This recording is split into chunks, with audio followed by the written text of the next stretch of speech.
চোরকে ধরে গাছে বেঁধে গণধোলাই। এই মুহূর্তের সবচাইতে বড় খবর, বাড়িতে খাবার খাওয়ার নাম করে চুরি। এক ব্যক্তি বাড়িতে গিয়ে বলে খুব খিদে পেয়েছে তার দুই ছেলের। তারপর ওই বাড়ির বউ তাকে বলে আপনি বসুন, আমি খাবার দিচ্ছি। এই কথা বলে একটু বাড়ির বাইরে গেছে ওই বধূ খাবার আনতে। এর ফাঁকেই চুরি করে পালাতে গেলে সন্দেহ হয় বাড়ির অন্য সদস্যদের। তারপরেই লোকজন ডাকতে থাকে ওই বাড়ির মহিলারা। মানুষ এসে তাকে পাকড়াও করে গাছে বেঁধে শুরু করে গণধোলাই। তারপর ভগবানগোলা থানার পুলিশ এসে চোরদেরকে থানায় নিয়ে যায়।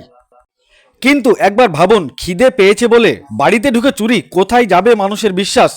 ঘটনাটি ঘটেছে মুর্শিদাবাদ জেলার ভগবানগোলা থানার ভূদোর গ্রামে। তারা সংবাদ মাধ্যমকে কি জানিয়েছেন বিস্তারিত শুনুন। এই ভিডিওটি যারা দেখছেন চ্যানেলটি লাইক করবেন, শেয়ার করবেন আর সাবস্ক্রাইব করবেন। আই লাভ মাই ইন্ডিয়া, মেরা ভারত মহান। আমরা কাকিদের বাড়ি গিয়েছিলাম, কাকিদের বাড়ি থেকে আসছি তো দেখছি তো তিনজন বাড়ির ভিতরে আর একজন দেখছি তো বাইরে বাসি বাজাচ্ছে। বাড়ি এসে মাকে বলছিলাম কি মাসি কিছু ভাত ভাত দাও তো, বাচ্চাটাকে খিদে পেয়েছে। মা মুড়ি দিচ্ছিল আর আমি এসে আমার মানে যেখানে মানে গহনাগুলো ছিল। কোথায় গহনাগুলো ছিল? আমার একটা ব্যাগে, ওই তো ব্যাগটা কই ব্যাগটা? এই ব্যাগটাতে ছিল? হ্যাঁ, ব্যাগটাতে ছিল। দেবো। যে ব্যাগটা দেখছি তো আমার মানে চুরি ছিল আর নুপুর ছিল আর মালা ছিল, মালাগুলো নেই দেখছি তো মাকে বলছি যে মা আমার গহনাগুলো নেই।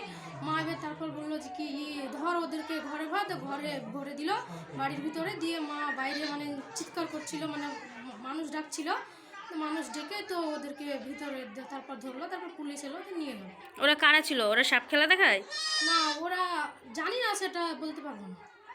ও আচ্ছা, কে ছিল। কি করে হলো এই ঘটনাটা?